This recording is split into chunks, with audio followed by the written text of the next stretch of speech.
Welcome back. Today we are stepping back to the 70s again to continue work with the chopper.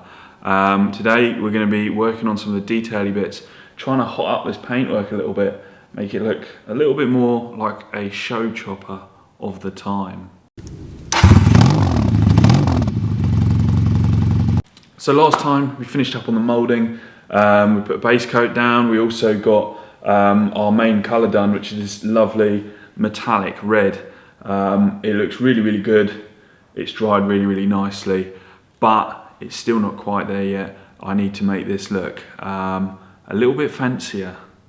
So one of the things I really enjoy is reading older magazines. I've got quite a large collection of chopper magazines from the 70s, and in there they quite often have features on how to do different things.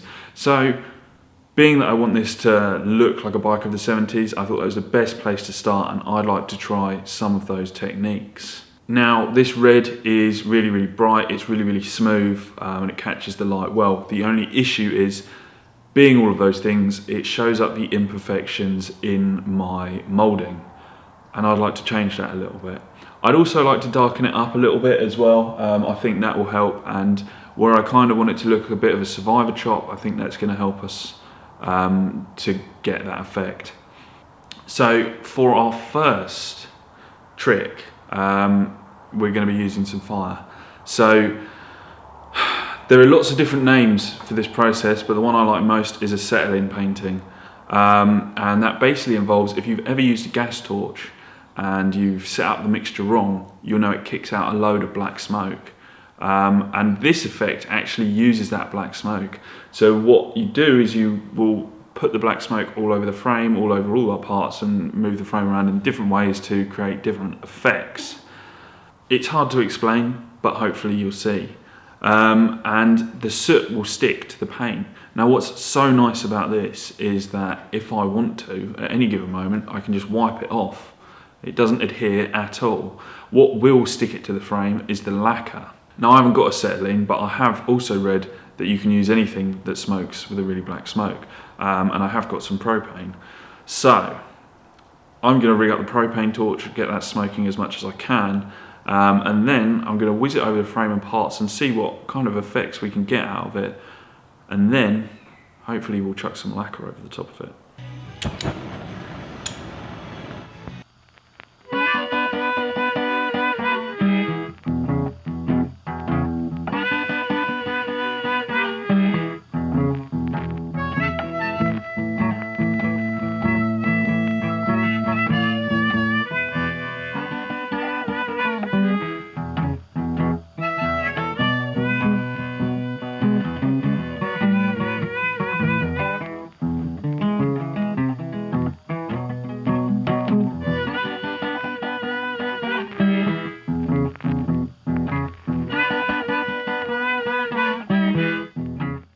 Right, so I've just finished up with all of the smoke work, and wow, what a change it's made. This is pretty much what I was after, something a little bit darker, a little bit moodier, but I still want it to catch the sunlight and glimmer every now and then, so it's got that little fancy feel to it.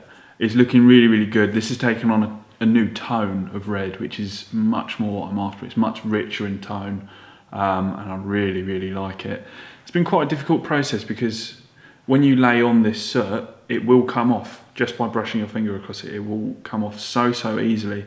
So moving it around to get the different directions of smoke on there has been quite difficult, and I've kind of done a couple of layers and I've put on a few coats of lacquer in between so that I can grab it and move it around. But now I think it's time to get a serious coat of lacquer on there, because when we put that lacquer on there, which is a high gloss finish, it's going to really bring out those colours. I'm really excited for it. It's going to make that smoke work pop a little bit more, and then once we've done that, I'll probably do a couple of coats, and then we can move on to doing the even fancier bits. So I'm going to lay over a couple of coats of that lacquer, see if we can get this looking a little bit crisper.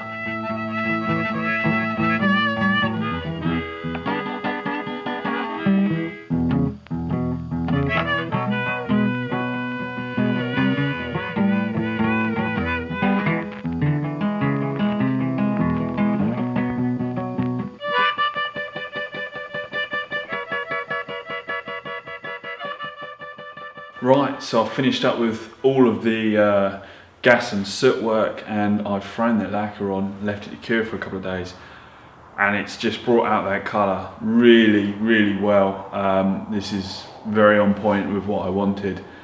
It's much more of a tone that I prefer now. This is the colour I kind of imagined the chopper when I came up with it in my head, but I'm not done yet. It needs to be glamour. So last week's episode I said we're going to be working with fire, we're going to be working with gold. Well, we've worked with the fire and now it's time to move on to the gold. And for that I'm going to be using some gold leaf. Now I don't have much experience using this stuff, and when I tried it, it wasn't very easy. But my plan is to create some panels on the tank that I will be laying the gold leaf on, and these little detaily bits that I can then go over an airbrush. If you've ever seen any digger motorcycles of the 70s, I'm kind of taking some inspiration from there. But as I said, I don't really know what I'm doing. So I've got a load of different widths of masking tape. I've got my gold leaf, and I'm going to get straight into it. I'm going to play around with the masking tape and see if I can come up with a shape that I like on the tank, and I suppose we'll go from there.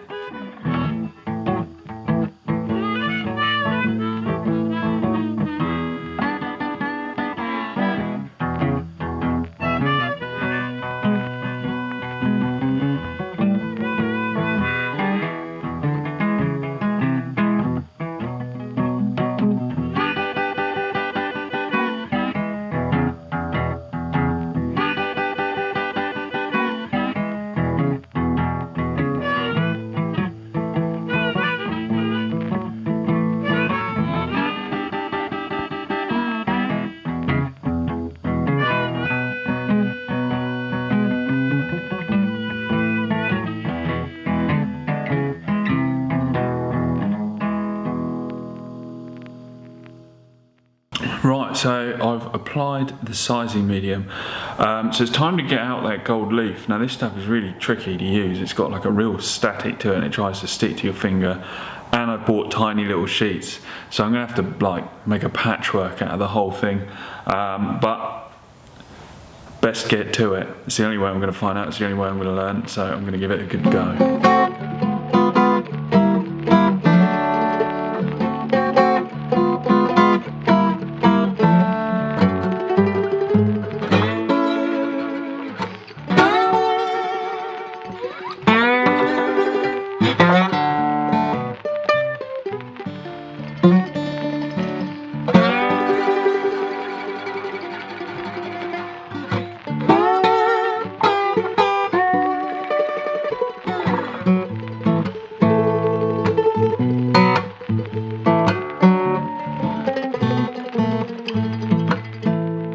So I've finished up with all of the gold leaf, and the gold looks absolutely brilliant against this colour, especially with all the kind of soot that we put on there as well. It looks really cool. Now obviously the gold is a little bit rough and ready. I'm not very good at gold leafing, I've just discovered that. When I did my test piece it also looked like this, but a bit worse. So that's something I've got a little bit better.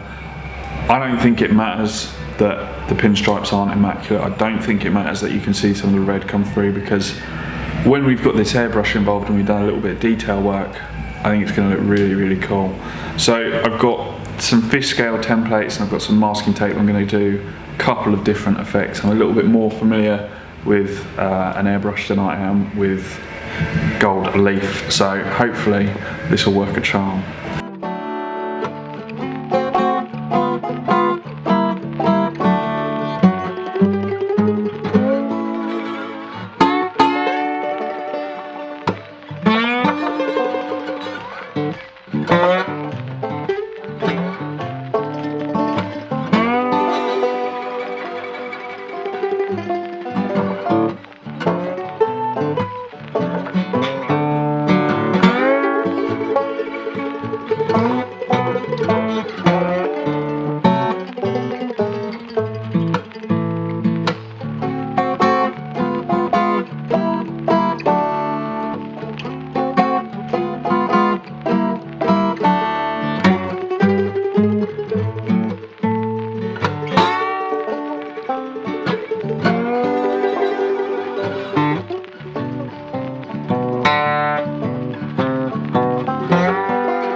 So I've just finished up putting the final coats of lacquer onto the mudguard and onto the tank. So I've actually gone ahead and gold leafed, airbrushed on the mudguard as well, just to keep it in keeping with the tank, and I'm probably going to do the same for the electrics box as well. It went really quite well. So when I made the original test piece, which was an old mudguard, I used black to airbrush with and I went really lightly, but it didn't really work. So I got hold of a nice brown, and the brown has completely changed the tone of the gold for the better. It's become really, really rich. It's a really orangey sort of gold, and it kind of resembles a goldfish. Maybe that's what I'll call the chopper. Maybe I'll call it the goldfish. I quite like that. So yeah, anyway, paint on the goldfish. After I'd completed the airbrushing, I put over a good couple of coats of lacquer and then I flattened it, because it was quite obvious to see the kind of ridges where the gold leaf was. I flattened it and then I put on another couple of coats of lacquer, so it's come up really, really glossy, and it looks really, really smart. Now, I think we're probably at the stage where we should test fit all of the painted parts. So we put the frame together with the tank, with the mudguard, and the electrics box. I haven't painted with the airbrush or the gold leaf yet, but I think we should test fit it anyway and just see what kind of direction this is going in. I'm really excited about it.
Well, I thought I'd film this bit quite quickly whilst I'm still absolutely beaming.